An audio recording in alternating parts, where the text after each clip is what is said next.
드디어 에베소 3장에 들어왔습니다. 1장에서 바울은 삼위 하나님의 위대한 구원 사역을 이야기한 다음에 성도들이 이 복을 깨닫고 누리도록 기도했습니다. 자, 2장에서는 이 구원에 대해서 또 이야기하는데 이제 이 교회에 초점을 맞추어서 얘기하죠. 우리가 구원받아서 그리스도의 몸된 교회를 이루게 되었다는 사실을 이야기했습니다. 그리고 나서 이제 또 성도들이 이 놀라운 복을 깨닫고 누리게 해달라고 그렇게 이제 기도합니다. 그래서 기도를 시작하려고 합니다. 1절에 그리스도 예수의 일로 너희 이방인을 위하여 갇힌 자 된 나 바울이 하고 이제 시작을 했는데 너희를 위하여 갇힌 자 된 나 바울이 하고 시작하다 보니까 아무리 복을 이야기하고 아무리 무슨 신령한 복 얘기해도 지금 현실은 어떻습니까? 지도자 바울은 감옥에 갇혀 있어요.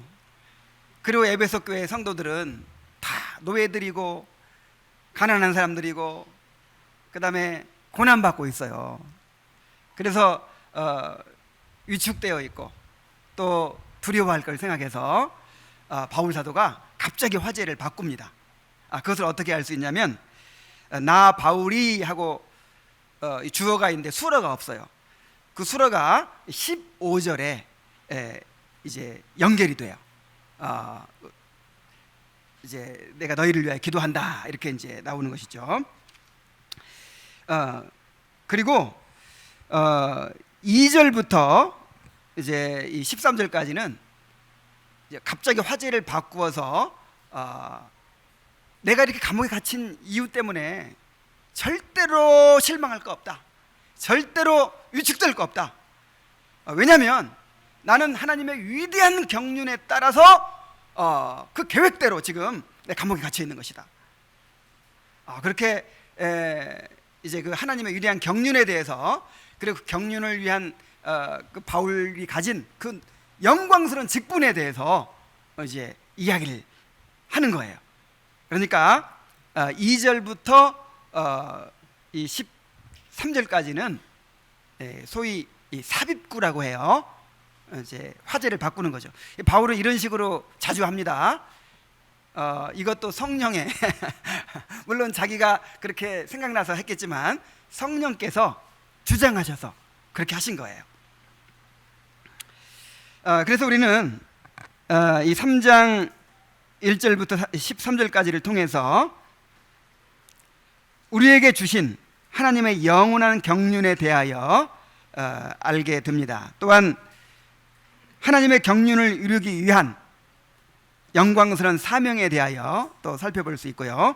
그리고 이 경륜을 위하여 허락된 고난에 대하여 또 살펴볼 수가 있습니다. 그래서 세 번에 걸쳐서 이 단락을 우리가 살펴볼 텐데, 먼저 오늘은 우리에게 계시된 하나님의 은혜의 경륜에 대해서 함께 살펴보도록 하겠습니다. 하나님은 우리에게 그의 영원한 은혜의 경륜을 계시해 주셨습니다. 바울은 자신이 받은 너희를 위하여라고 그랬죠. 우리를 위하여 자신이 받은 하나님의 은혜의 경륜에 대하여 이렇게 이야기를 합니다. 너희를 위하여 내게 주신 하나님의 그 은혜의 경륜을 너희가 들었을 터이라. 자, 경륜이라는 말이 나오죠. 이 경륜이라는 말은 이제 헬라어로 오이코노미아라고 하는데, 이 단어는 집을 뜻하는 오이코스라는 말과 또 운영하다라는 뜻의 네모라는 말이 합쳐져서 된 말입니다. 그래서 문자적으로는 집의 관리라는 뜻이죠. 가정 관리 그런 뜻이죠. 그래서 이 말이 이제 나중에 경영, 관리, 직분 등의 뜻을 가진 단어가 됐습니다. 여기서 그 영어의 이코노미라는 단어가 나왔어요. 경제라는 단어가. 그러므로 하나님의 경륜이라는 말이 무슨 뜻이겠습니까? 하나님의 경륜, 하나님의 집의 운영 계획, 그런 뜻이 되겠죠. 하나님의 집의 운영 계획. 하나님의 집이 어디입니까? 교회죠. 이 교회를 세우시고 완성하시고자 하시는 하나님의 영원한 계획을 경륜이라고 하는 거예요.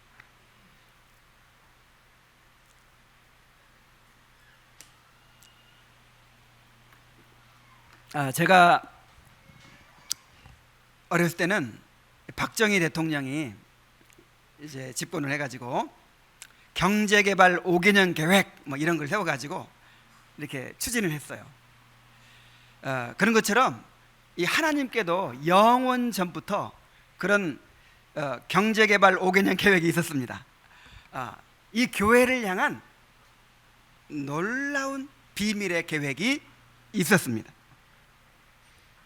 그래서 그 계획에 따라서 하나님께서 이 역사를 움직이고 계시고 사람들을 움직이고 계시고 모든 통치와 권세들을 세우시기도 하고 또 폐하시기도 하시면서 그렇게 이루어 나가시는 것입니다. 바울은 이러한 하나님의 경륜을 또한 비밀이라고 부릅니다.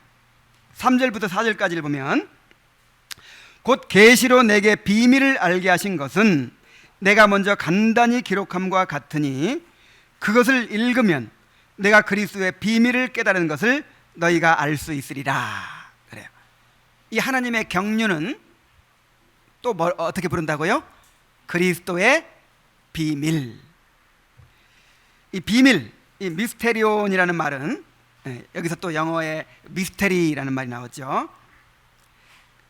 이 말은 감추어진 신비를 뜻하는 말입니다. 아무도 알 수 없도록 그냥 꽁꽁 이렇게 감추어둔 그런 것이 아니고 감추었다가 때가 되면 드러나도록 돼 있는 그런 신비라는 뜻입니다. 이것은 인간의 지혜로는 알 수 없고 오직 하나님께서 보여주셔야만 알 수 있는 그런 진리를 의미합니다. 그래서 성경이 이야기하는 비밀에는 세 가지가 있어요. 첫째, 복음이 비밀이라고 했습니다. 둘째는 복음이 가리키는 그리스도를 비밀이라고 했습니다. 그리고 셋째는 복음을 통해서 그리스도께서 완성하시고자 하는 교회를 비밀이라고 했어요. 자, 복음이 비밀이고 그 다음에 그리스도가 비밀이고 그 다음에 교회가 비밀이에요. 이것은 누구도 스스로 깨달을 수 없는 것입니다. 누구도 생각해낼 수가 없는 거예요. 이것은 하나님의 발명품이에요. 하나님의 아이디어예요. 심지어 구약의 선지자들조차도 분명히 알지 못했던 것입니다. 오직 하나님의 계시를 통해서만 알 수 있는 것이요, 하나님이 정하신 때에 성령을 통해서 계시해 주셔야만 알 수 있는 것입니다. 그래서 비밀입니다. 비밀. 그런데 바울은 계시로 내게 이 비밀을 알게 하셨다, 그렇게 말합니다. 하나님께서 바울을 사도로 부르시고 성령을 통해서 이 비밀을 계시해 주셨기 때문에 바울이 하나님의 영원한 경륜에 대하여 깨닫게 된 것입니다. 하나님은 우리에게도 이 비밀을 알게 해 주셨습니다. 하나님이 바울에게 이것을 알게 하신 것은 우리를 위한 거예요. 누구를 위해서? 그래 바울이 말하잖아요. 바울도 너희 것이요, 아볼로도 너희 것이요, 게바도 너희 것이요, 그리스도도 너희의 것이요. 그래서 바울에게 야, 바울은 좋겠다, 그런 은사를 많이 받고 계시를 받아 좋겠다. 부러워할 거 없어요. 누구를 위해서 주셨다고요? 우리를 위해서. 바울은 그것 때문에 육체의 가시를 경험하고 감옥에 갇혀서 죽도록 고생하고, 우리는 그렇게 안 하고 우리는 바울로부터 이렇게 그 계시의 비밀을 알게 된 거예요. 그래서 바울의 계시를 주신 건 누구를 위해 주셨다? 우리를 위해 주신 거예요. 너희를 위하여 내게 주신 하나님의 그 은혜의 경륜이라고 하죠. 하나님이 바울을 사도로 부르시고 그에게 그리스도의 비밀을 계시해 주시고 우리에게 전하게 하심으로 우리가 그 비밀을 깨닫게 된 것입니다. 자, 에베소 1장 9절을 보면요,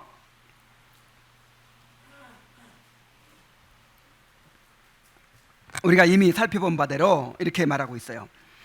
이제 그의 거룩한 사도들과 선지자들에게 성령으로 나타내신 것 같이 다른 제가 잘못 읽었습니다. 에베소 1장 9절, 그 뜻의 비밀을 우리에게 알리셨으니 곧 그 기쁘심을 따라 그리스도 안에서 때가 찬 경륜을 위하여 예정하신 것이니. 자, 때가 차면 드러내려고 딱 감추어 두셨다가 우리에게 딱 드러내 주셨다는 거예요. 그 뜻의 비밀을 우리에게 알려주셨다는 거예요.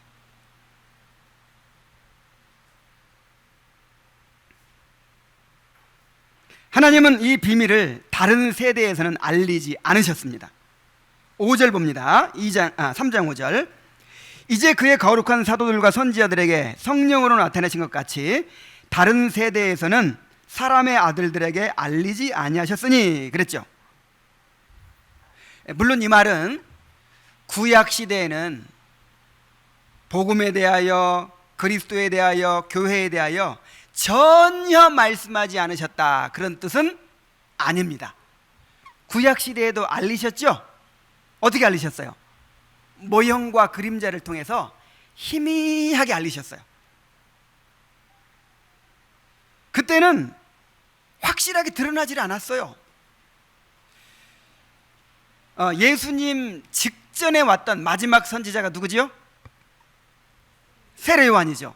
세례 요한까지도 구약에 속한 인물이었기 때문에 확실히 알지를 못했어요.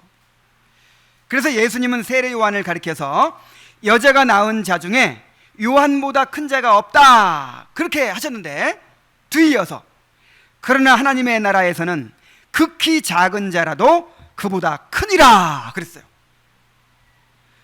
요한이 정말 위대한 사람이죠. 근데 제가 요한보다 나은 점이 있습니다. 저는 그리스도의 비밀을 요한보다 더 확실하게 알아요. 왜 그렇죠? 제가 더 머리가 좋아서 그럴까요? 아니, 저뿐 아니죠. 여러분들이 세례 요한보다 더 많이 알아요. 어떻게 알아요? 하나님께서 그 뜻의 비밀을 세례 요한테는 감춰뒀다가 여러분한테는 밝히 드러내 주신 것입니다.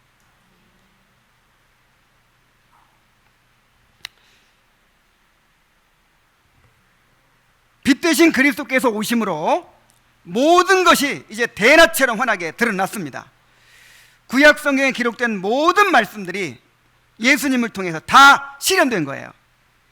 그리하여 사도들과 선지자들이 예수님을 명백히 보고 증거함으로써 우리에게까지 이 비밀이 알려지게 된 것입니다.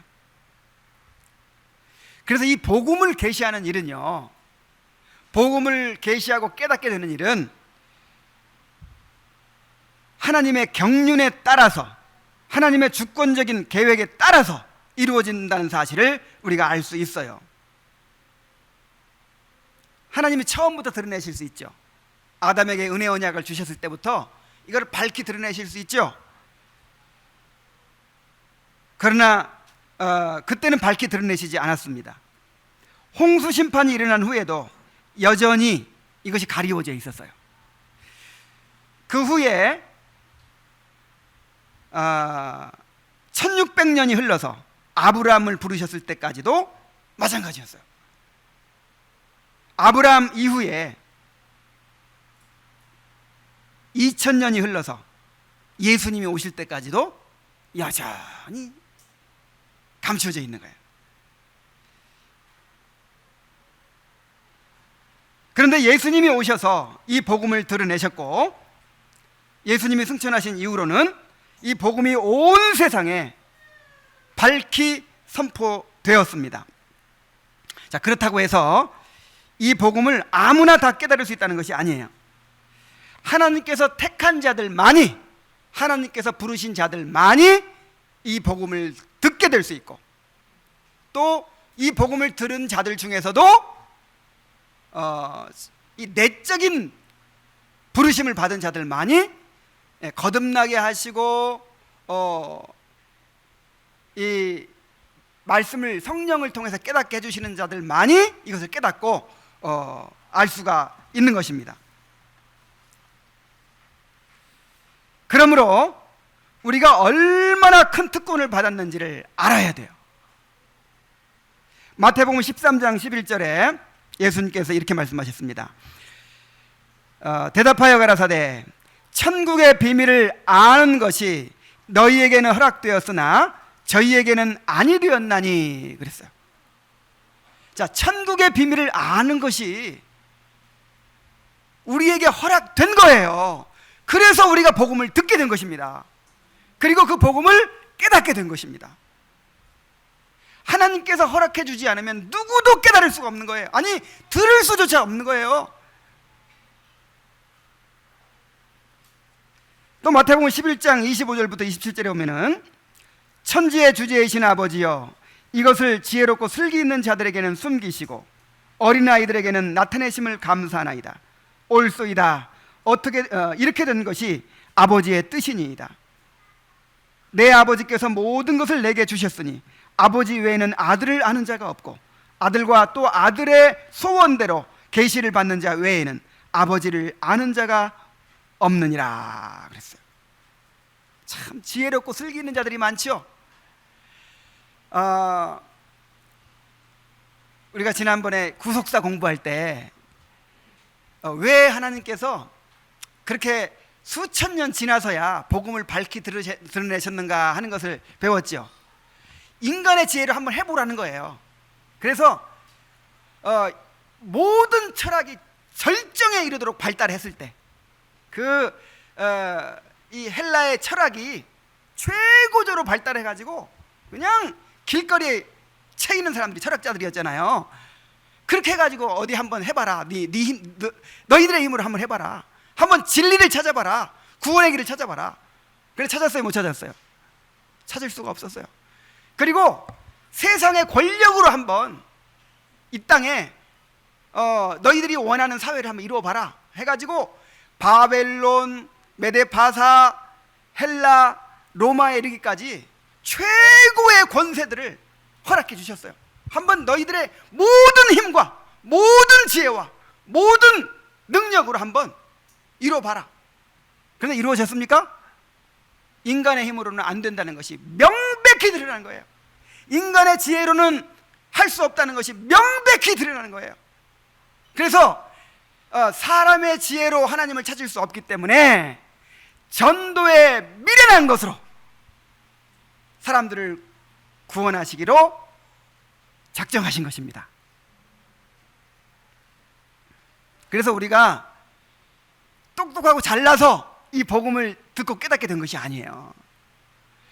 하나님께서 어떤 사람을 택하셨다고요? 지혜롭고 슬기 있는 자들에게는 숨기시고 어린아이들에게 나타내셨다. 여기서 어린아이들은 별로 안 좋은 의미입니다. 미련하고 유치하고 좀 바보 같은 사람들, 그런 사람들을 일부러 택하셔가지고 그들에게 이 복음을 깨닫게 하셨다는 거예요. 그래서 저 같은 사람도 이 복음을 깨닫게 된 것입니다.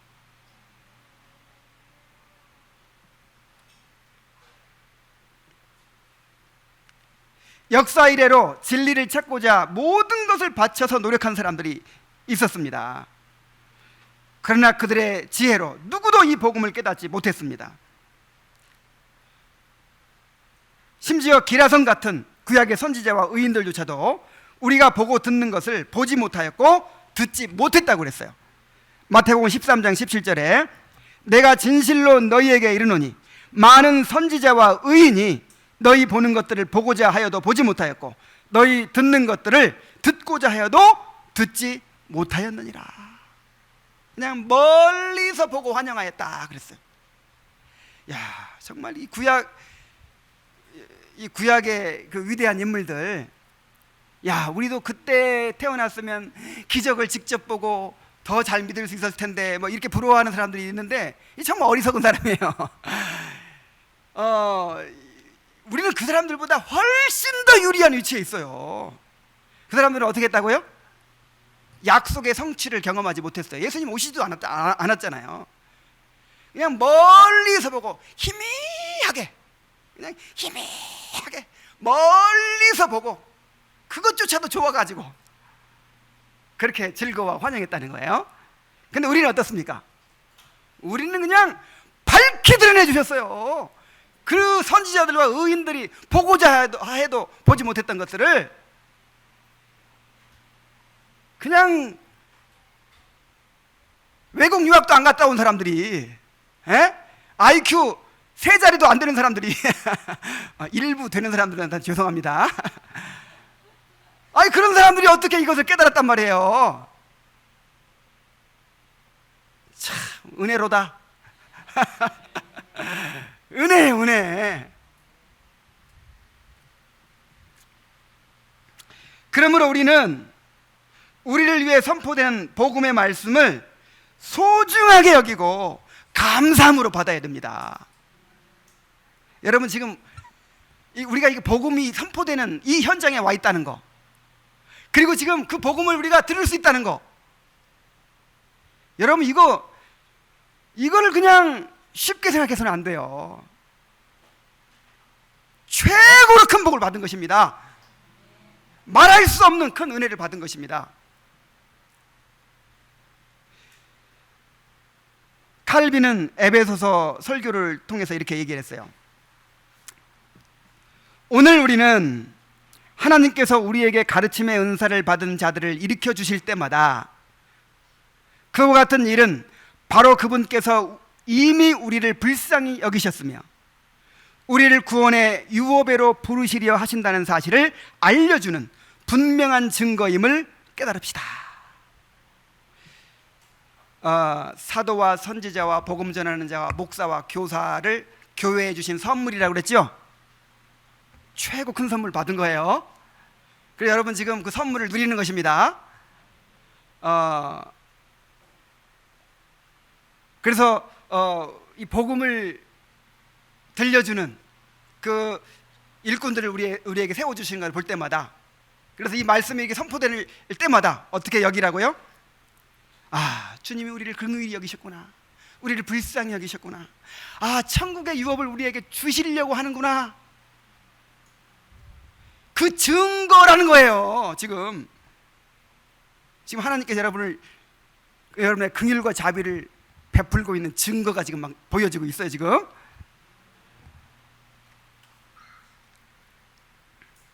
그러므로 우리는 가르침을 잘 받아들이는 사람이 됩시다. 그리고 우리에게 선포되는 말씀에 의해 가르침을 받으며 더 이상의 것을 탐하지 맙시다 그랬어요. 여러분, 말씀을 들을 때마다 정말 감사하는 마음으로 들어야 됩니다. 하나님을 경외하는 마음으로 들어야 됩니다. 자격 없는 자에게 주신 긍휼과 자비를 깨달아서 뜨거운 감격으로 들어야 됩니다. 우리는 하나님의 경륜에 대하여 깊은 관심을 가져야 됩니다. 그리스도의 비밀을 더 깊이 알고자 해야 됩니다. 저는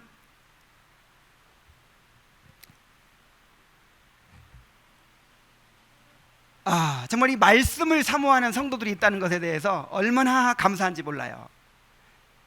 저는 아마 나보다 행복한 목사가 없다고 생각을 합니다.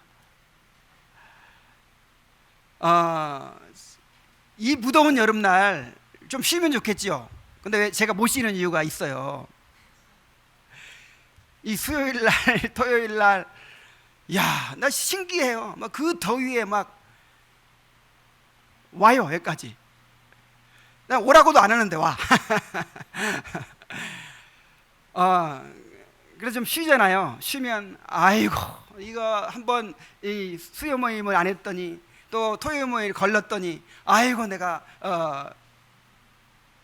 못 살 것 같았습니다. 그러면서 이제 쉬지 말고 합시다. 계속 나오지도 않으면서 그래. 그런 사람이 한두 사람이 아니에요. 한 3사람은 돼요. 아니 그래가지고 야 그런 사람이 있는데 어떻게 쉬어요?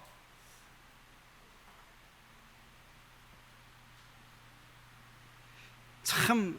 그리고 우리 교회는 그런 사람 아니면 오기가 힘들죠. 정말 이 목사도 복음을 바로 선포해야 되겠지만은 그렇게 에베소서에서 항상 함께라는 말을 하죠.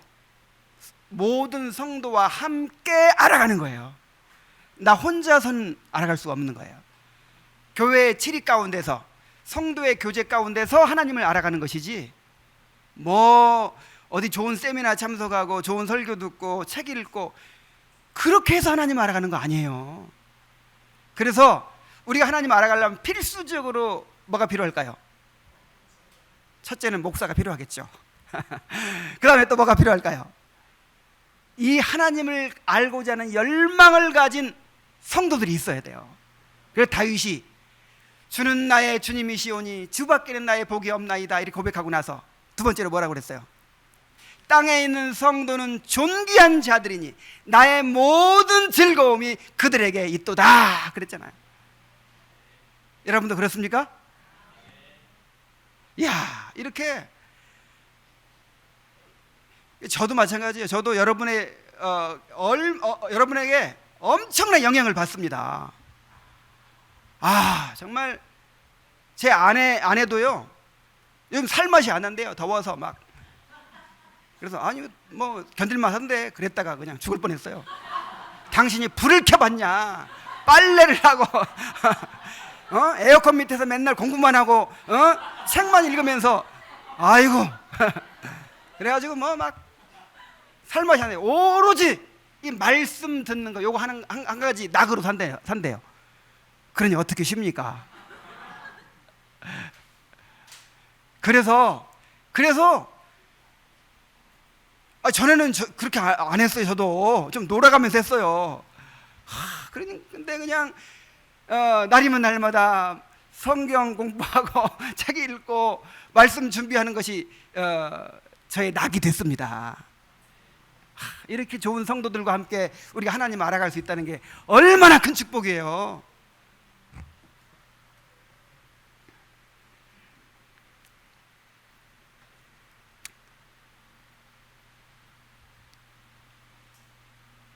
정말 하나님께서 이 복음을, 이 바른 말씀을 우리에게 선포해 주시는 거, 이거보다 더 큰 복이 없다는 거 여러분 꼭 기억하시기 바랍니다. 이 복을 사모하시고 정말 갈망하시고 이 말씀이 선포되는 자리에 참여하기를 게을리하지 않게 되기를 간절히 바랍니다.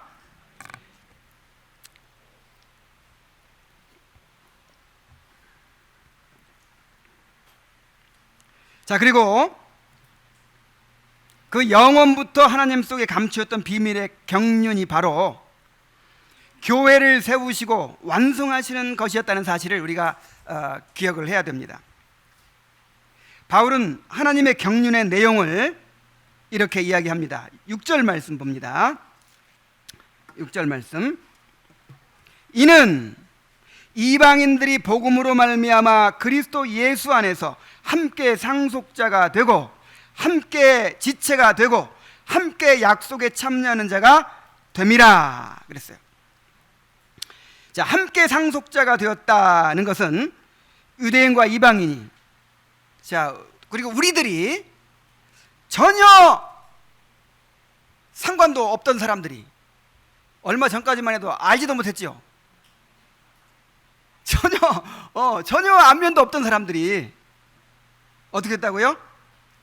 그리스도 안에서 함께 함께 상속자가 됐다.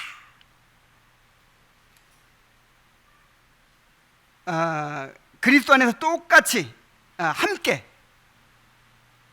똑같이라는 의미보다 이제 공동으로, 공동상속자인 거죠. 공동상속자, 공동으로 하늘의 기업을 상속받는 자들이 되었다는 것입니다.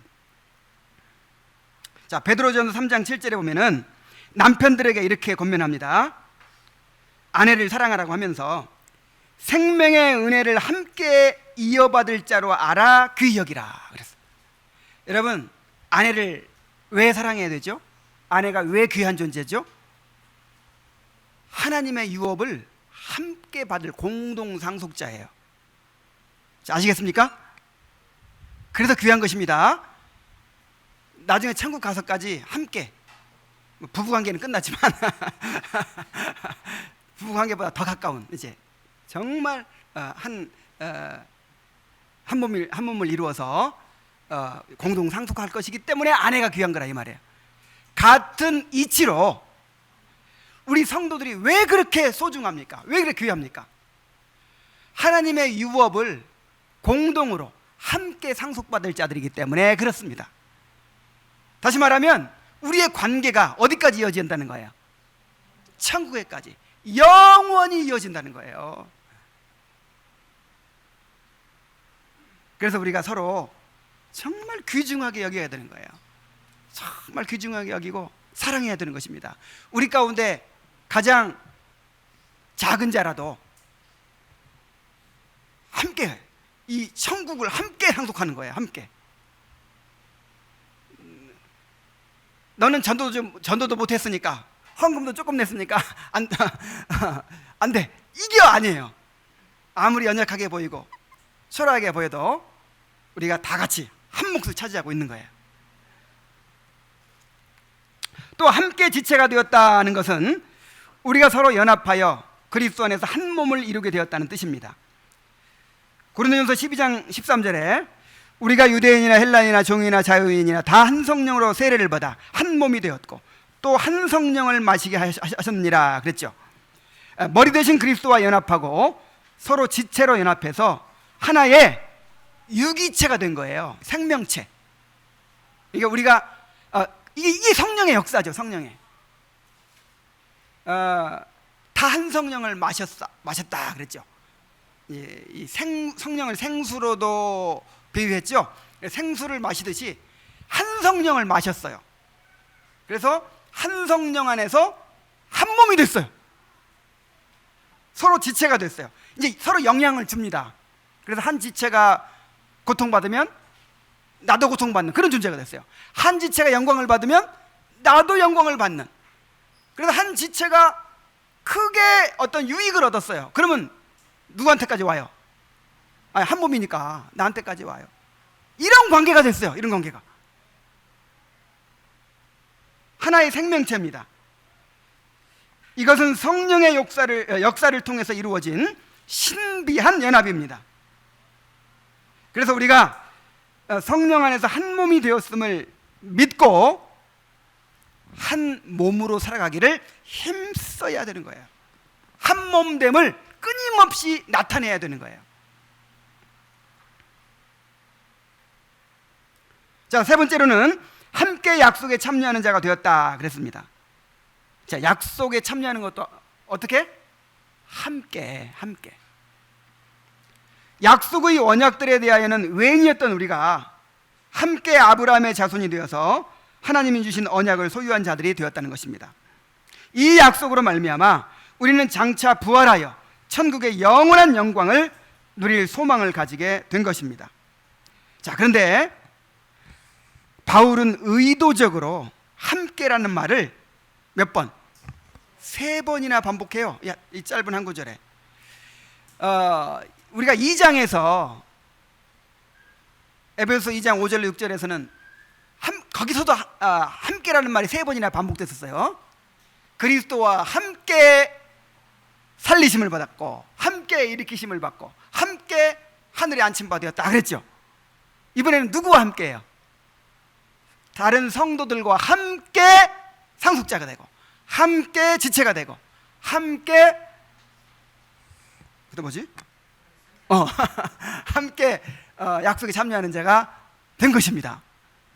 기독교 신앙은요, 이 함께의 신앙이에요. 그리스도와 함께, 그리스도와 연합을 누리는 것이 기독교 신앙이에요. 그리고 나서 또 성도들과의 연합을 누리고 경험하는 것이 기독교 신앙이에요. 우리는 항상 함께라는 생각 속에서 살아가야 합니다. 함께 성전이 되고, 함께 몸이 되고, 함께 가족이 되고, 함께 하나님을 알아가고, 함께 살아가는 것입니다. 기독교 신앙에서 개인주의는 설 곳이 없습니다. 이거는 이 죄성에서 나온 거예요. 아무리 성경을 많이 알아도 함께 살아가는 법을 배우지 못하면 이 사람은 하나님을 알지 못하는 사람입니다. 나는 원래 어울리는 것을 별로 안 좋아해. 고치세요. 나는 원래 성격이 그래. 그 성격 고치세요. 죄된 성격이에요. 죄된 습관이에요. 혼자 살아가는 거. 항상 함께 살아가야 된다니까요. 함께.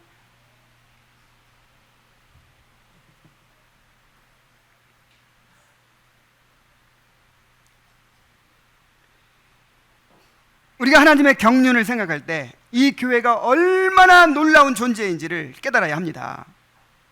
이 교회는 마귀도 감히 상상할 수 없었던 하나님의 비밀이요 지혜였습니다.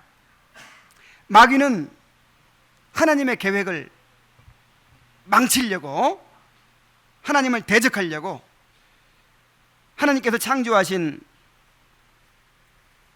이 세계를 완전히 망가뜨리려고 아담과 하와를 유혹해서 범죄하게 만들었습니다. 그리하여 온 인류가 타락과 저주 가운데 빠지게 됐습니다. 또 하나님께서 유대인들을 이제 택하셔서 이제 그들을 통해서 복음을 만방에 전하고자 하는 계획을 세우셨는데, 그 유대인들을 또 이제 범죄하게 만들어서 교만과 불순종으로 실패하게 만들어 버렸습니다. 유대인들은 심지어 하나님께서 보내신 그리스도마저 십자가에 못 박아 버렸습니다. 그래서 이제는 마귀가 완전히 승리하는 것처럼 보였어요. 이제는 하나님의 계획이 실패하는 것처럼 보였어요. 그러나 하나님은 영원전부터 이 교회라는 회심의 카드를 준비하고 계셨습니다. 그리스도의 십자가의 죽음은 오히려 마귀에게 결정적인 패배를 안겨주었습니다. 마귀가 인간을 노예로 묶어두는 그 무기였던 죄값을 치르셨기 때문입니다. 그리스도께서 율법의 요구를 이루시고 죄값을 남김없이 치르심으로 하나님과의 화평을 이루시고, 우리를 가로막고 있던 중간에 막힌 담을 자기 육체로 허시고, 우리를 자기 안에서 화목하게 하시고 한 새 사람을 창조하셨습니다. 바로 이것이 교회죠. 교회. 그래야 우리가 그리스도 안에서 한 몸을 이루어서 하나님께 나아가게 하신 것입니다. 이 교회는 타락하고 소망 없는 이 세상에 대한 하나님의 가장 확실한 대안이요, 해답입니다. 하나님은 이 교회를 하나님이 거하시는 성전으로 삼으셨습니다. 이 교회 안에서 거룩한 율법이 선포되고 구원의 복음이 선포되게 하셨습니다. 이 교회를 통해 생수가 흘러나서 만국을 소성시키시도록 그렇게 계획하셨습니다. 하나님의 백성인 이 교회를 통해서 하나님의 나라를 온 세상에 드러내고자 하셨습니다. 이제 마귀는 절대로 이 교회를 무너뜨릴 수가 없게 되어 버렸습니다. 이 교회의 머리가 주님이세요. 이 교회의 주님이 함께하고 계시는 거예요. 이 교회가 주님의 몸이라니까요. 그런데 어떻게 이 교회가 패배합니까? 뭐 지금 기독교가 무너진다고 난리죠. 막 와르르 무너지는 소리가 들려요. 정말 이제 이 한국에서 이 기독교는 끝난 것처럼 보여요. 그러나 여러분 걱정하지 마세요. 주님의 교회는 음부의 권세가 이기지 못한다 그랬어요. 주님의 교회는 승리합니다. 이것이 다 주님의 계획대로 되는 거예요. 주님께서 정말 진실한 하나님의 백성들을 이제 추려내시는 거예요.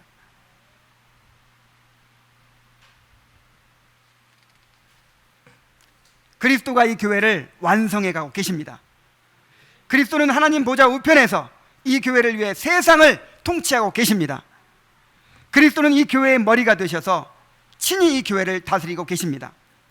그리하여 반드시 영광스러운 교회로 하나님 앞에 이 교회를 세우실 것입니다. 이것이 하나님의 경륜의 내용이에요. 여러분, 이 교회는요, 하나님의 영원한 경륜에 의하여 세워진 것입니다. 어쩌다가 이렇게 세워진 게 아니에요. 이 교회가 이 교회가 역사의 중심입니다. 이것을 믿습니까? 하나님이 지금 이 역사를 움직여가는 그 중심이 뭐예요? 교회예요. 예수님께서 하늘보좌 우편에서 이 세상을 통치하는 목적이 뭐예요? 이 세상을 더 살기 좋은 세상으로 만들기 위해서? 그거 아닙니다. 이 교회를 완성하시기 위해서 세상을 통치하시는 거예요. 이 교회가 완성되면요, 이 세상 끝나버립니다. 이 교회가 복음의 중심입니다. 우리가 보고 들은 바를 너희에게도 전함은 너희로 우리와 사귐이 있게 하려 함이니. 이 사귐이라는 게 교회예요. 자, 복음을 증거하는 목적이 뭐예요? 교회입니다. 교회의 완성이 전도의 목적인 거예요. 이 교회가 그리스도인의 삶의 중심입니다. 이제 우리는요, 한 개인으로 살아가는 게 아니에요. 교회의 지체로 살아가는 거예요. 구원받은 사람은요, 하나님을 만났을 뿐만 아니라 이제 공동체를 만난 거예요. 이 몸을 만난 거예요. 이제는 교회아로서 살아가는 거예요. 뭐라고요? 나는 이제 한 개인이 아닙니다. 교회의 지체입니다. 교회아입니다. 이 교회를 향한 하나님의 위대한 경륜을 깨닫고 그 경륜 가운데서 살아가는 우리 성도들이 되시기를 간절히 바랍니다. 기도하겠습니다.